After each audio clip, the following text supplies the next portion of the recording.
Allez, on vous parle de l'emploi des cadres qui se porte nettement mieux. C'est ce qui ressort de l'étude annuelle de l'APEC. Bonjour Marie. David, bonjour à tous. Marie Viseau, rédactrice en chef adjointe au Figaro. Marie, le nombre de recrutements, il a vraiment bondi quand on voit les chiffres l'an dernier. On a effacé ou pas d'ailleurs pour le coup le creux de la pandémie? Alors effectivement, vous avez raison de poser la question comme ça, David, parce qu'on a effacé le creux de la pandémie, c'est-à-dire que 2020, on ne refait pas toute l'histoire, le scénario catastrophe du Covid, de l'économie qui ne s'effondre pas parce qu'elle a été très aidée, mais qui quand même va mal. Et puis 2020, marqué par un rebond hyper net, hyper rapide, plus de 269 000 recrutements de cadres sur 12 mois. Ça veut dire qu'on revient au niveau record, non pas de 2020 qui était cette année catastrophique, mais de l'année précédente. Donc voilà, on efface quasiment le creux de la pandémie. Ouais. Après 270 000 recrutements, pardon Marie, je ne suis pas un expert, mais c'est un chiffre brut. J'imagine que derrière, ce n'est pas un solde net, il doit y avoir des mouvements, je ne sais pas, quand on se fait virer, quand on démissionne. Oui, c'est vrai. Et ça ne tient pas compte effectivement des missions, des licenciements, des retraites, des départs pour quelque raison que ce soit. Le solde net des créations de postes, c'est plus de 635 000 en 2021. C'est le double de l'année précédente. Donc effectivement, oui, ce sont des très bons chiffres, 635 000 postes créés de manière nette l'année dernière.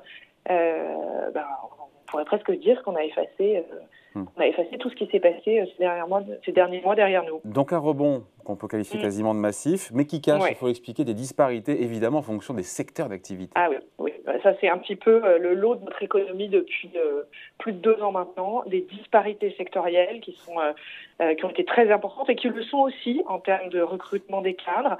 Donc il y a des secteurs où les recrutements ont dépassé le niveau d'avant-crise. Les secteurs financiers, la banque, l'assurance, ça marche très bien.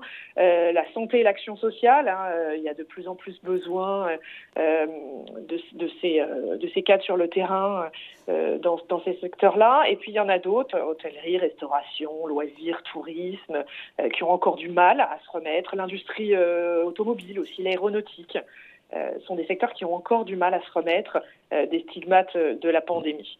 Ce qui marche aussi très bien, c'est les informaticiens, l'informatique, l'IT, l'intelligence artificielle. Oh, c'est pas nouveau ça. Ça, c'est pas nouveau. Plus que jamais, ce sont des profils qui sont recherchés. C'est plus que jamais parce que le Covid a révélé encore plus que ça n'était le cas les transitions numériques qui s'imposent. Et donc, de plus en plus, les entreprises cherchent des profils cadres d'informaticiens et de IT pour développer tout ça. Un petit mot des jeunes. Marie, est-ce que plus de jeunes ont été, pour le coup, embauchés, recrutés en cadre? On sait que le gouvernement avait mis en place une prime à l'embauche. Des aides, oui. Alors effectivement, plus de jeunes diplômés qui avaient été un peu les sacrifiés quand même sur l'année 2020. Désormais, c'est un recrutement sur 5, donc c'est pas mal. C'est en nette hausse. Pendant la crise, les employeurs, ils n'étaient pas hyper confiants d'embaucher des tout jeunes diplômés. Quand ils embauchaient, ils préféraient prendre des gens qui avaient des profils un peu plus expérimentés. Voilà. Et donc 2021 a changé cette donne. Et donc pour les tout jeunes diplômés, c'est plutôt une bonne nouvelle. Bon. Est-ce que le recrutement aussi a été plus rapide? On sait qu'ils peuvent rester plusieurs mois, beaucoup de mois d'ailleurs, sans avoir un premier emploi. J'imagine que, et surtout quand on a un bon diplôme, on se fait recruter plus rapidement. On a des chiffres là-dessus d'ailleurs. C'est vrai, il y a des chiffres. L'APEC livre des données là-dessus. C'est-à-dire qu'en fait, ils se sont davantage insérés, ces jeunes. C'est-à-dire que plus de 80% d'entre eux, quand ils étaient Bac+5, étaient en emploi 1 an après de leur diplôme en 2021. Contre beaucoup moins. Alors, j'ai plus le chiffre en tête, c'est peut-être entre 60 et 70% contre la promo de diplômés précédente. Donc, en fait, pour eux aussi, ça va mieux. Bon. Ça va mieux. Et du côté des salaires, pour le coup, du salaire des cadres, est-ce que c'est bien orienté? La question se pose notamment parce qu'on a tous vu qu'il y avait de l'inflation en France. C'est une bonne question parce que c'est la question qui s'est posée et qui va continuer à se poser. Donc, il y a eu des hausses de salaire. Des bonnes hausses de salaire. Le salaire médian d'un cadre, il s'élève aujourd'hui à plus de 51 000 € brut annuels contre 50 000 les années précédentes. Donc, il y a eu une petite augmentation. Mais en revanche, compte tenu de l'inflation qui a déjà commencé et à venir, puisque selon l'INSEE, on sera entre 4 et 5% sur l'année 2022. Il va y avoir un vrai sujet du côté des cadres. La très grande majorité d'entre eux, il va falloir que les boîtes revoient leur politique d'augmentation salariale. Elles viennent de verser des augmentations de salaire au moment même où la question se repose avec cette inflation qui arrive très très vite. Donc ça va être un sujet des mois à venir.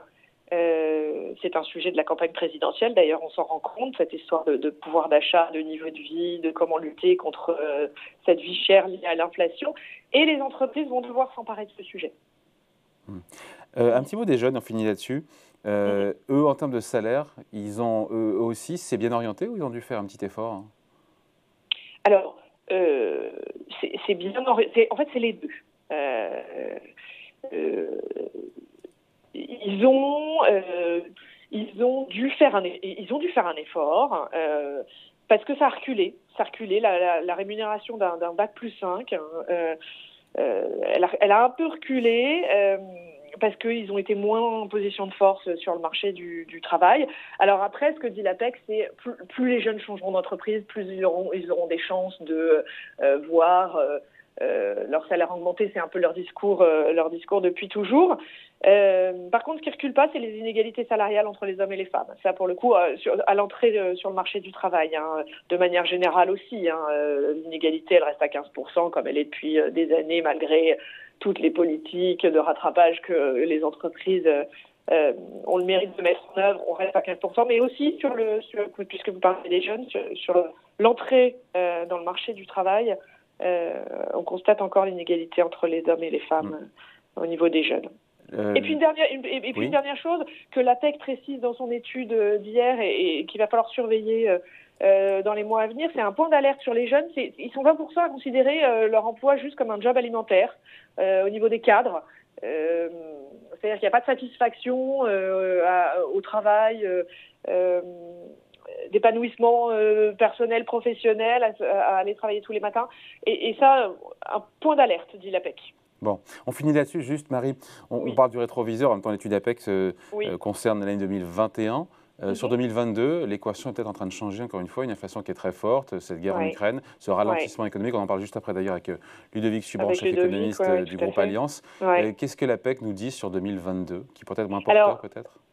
C'est marrant que vous posiez la question parce que d'habitude l'APEC, qui interroge les entreprises toujours pour son étude annuelle, fait des projections. Et là, elle se dit, compte tenu du contexte, c'est pas très facile. Les choses bougent très vite, effectivement. L'inflation revient très vite, bien plus vite que c'était prévu. Cette guerre qui déstabilise. Finalement, les prévisions d'embauche, elles sont pas très fiables. Ça devait être une bonne année. Il y avait une belle dynamique qui était enclenchée. Voilà, donc d'ici quelques mois, quelques semaines, elle va reposer la question aux entreprises, l'APEC, pour voir si la bonne tendance résiste à la dégradation actuelle et à l'environnement assez incertain qui nous entoure. Voilà, merci beaucoup. Explication signée Marie Viseau pour Le Figaro. Merci Marie. À bientôt. Salut.